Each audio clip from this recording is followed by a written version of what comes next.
Hallo, leuk dat jullie weer kijken. Aardappels nalezen, big bags vullen.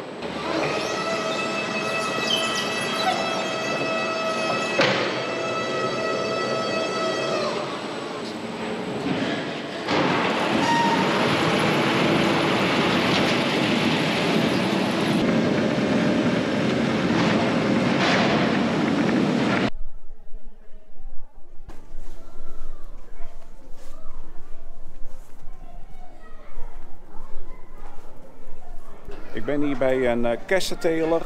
Waar sta ik hier? Het staat in de kas van fruitkwekerij De Smulkers. Wij telen kersen onder glas. En op dit moment staat alles in bloei en wordt alles bestoven door onze medewerkers, vliegende medewerkers. Ik ga even een close-up maken van de medewerkers.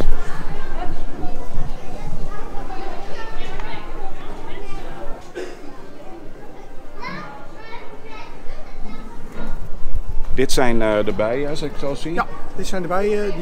Dit zijn geprepareerde bijen die in deze tijd van het jaar al actief genoeg zijn om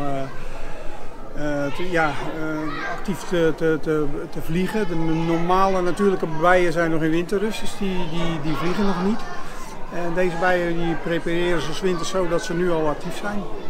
En als de omstandigheden in de kas licht genoeg, warm genoeg zijn, dan zijn de bijen actief.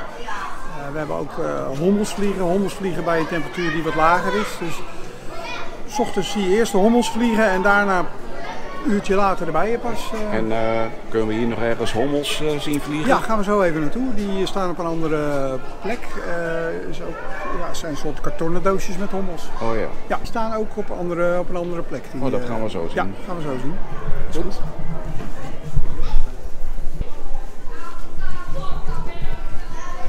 En ik las ook dat jullie hebben ook pruimen.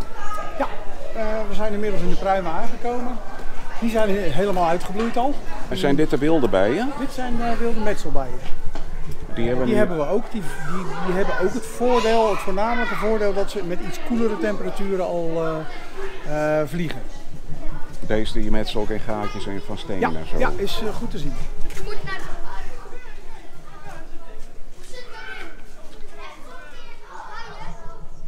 Dan hebben we hier een hommelkast staan. Dat zijn de hommels. Oh, ik zie er één voor het luikje. Ja.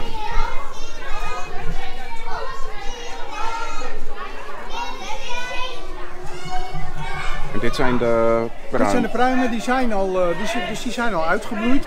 En je ziet eigenlijk het vruchtbeginsel al komen. Je ziet een groen puntje midden in een bloemetje. Het bloemetje valt er zo af en dan zit er een vrucht.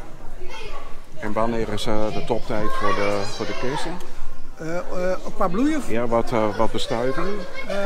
Dat is op dit moment het grootste assortiment wat we hebben. Cordia Schneider staat in volle bloei. En wanneer gaat u nou kersen plukken? Dat duurt nog, onze vroegste soort komt ongeveer over een week of 4, 5. Oké. Ja. En dan verkopen jullie ze zelf? Wij leveren in principe alles aan de groothandel. Okay. We hebben een kersenautomaat op de Kalenbergerweg staan. Ja. En daar zetten we een heel klein gedeelte af, maar het grootste gedeelte gaat naar de groothandel toe. En zoals plukken, alles met de hand? Ja, alles wordt met de hand geplukt. We hebben straks 9 à 10 medewerkers die komen dagelijks plukken. Okay. Ja.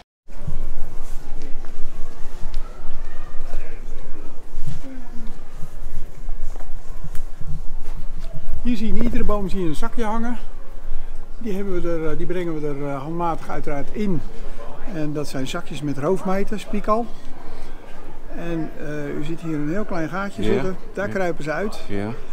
En ze gaan de boom in om spint aan te pakken. Mooie biologische bestrijding. Dat is een hele mooie, relatief makkelijke biologische bestrijding. We zetten in één keer die zakjes zetten we uit.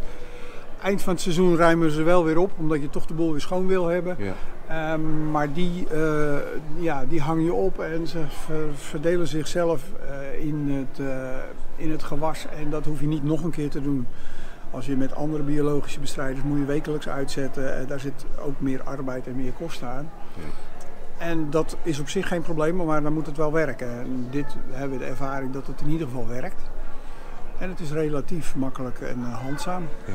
Het ziet er prachtig uit hier, al die bloeiende kersenbomen. Ze bloeien ook weer fantastisch. Nou, hartstikke leuk om hier even rond te kijken. Bedankt voor de rondleiding. Graag gedaan.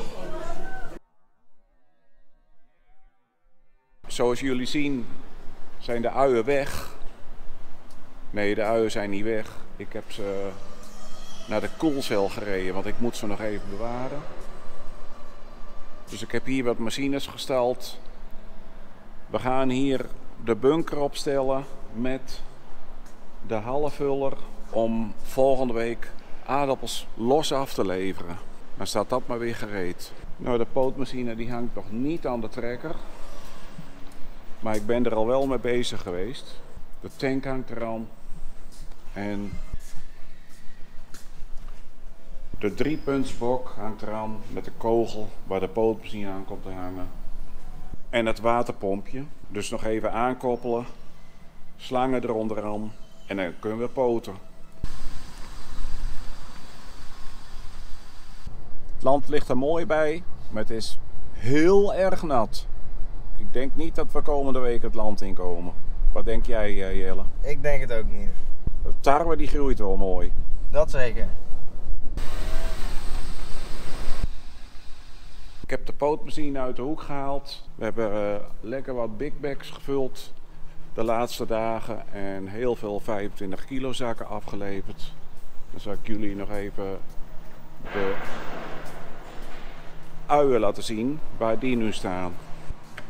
De koolcel staat nog eigen pootgoed in en nog allerlei partijen die we af moeten leveren. Hier staat nog zakgoed in, wat gaat volgende week ook weg. En hier heb ik de uien neergezet. Dan kunnen ze mooi bewaren bij constante temperatuur.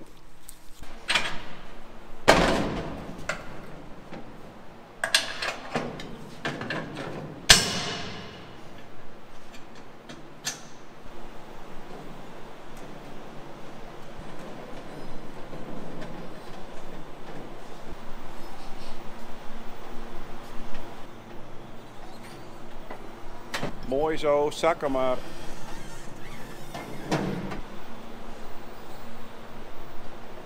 Volgende week de kabels nog even aansluiten. Kunnen we zo los verladen. In de bunker gooien en de vrachtwagen op. Gaan we nu deze bunker gaan we daar neerzetten. Ja, waarom doen we dat nou?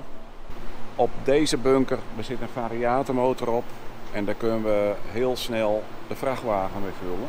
En door deze bunker daar neer te zetten, kunnen we toch tussendoor nog big bags en zakken vullen. Want het sorteren is echt klaar voor dit seizoen. Klein beetje achteruit.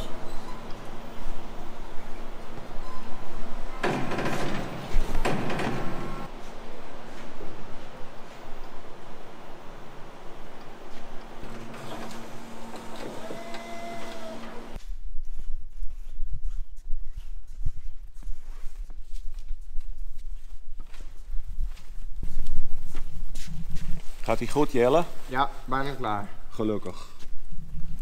Dan hebben we weekend. Zeker. Bedankt voor het kijken en tot de volgende vlog.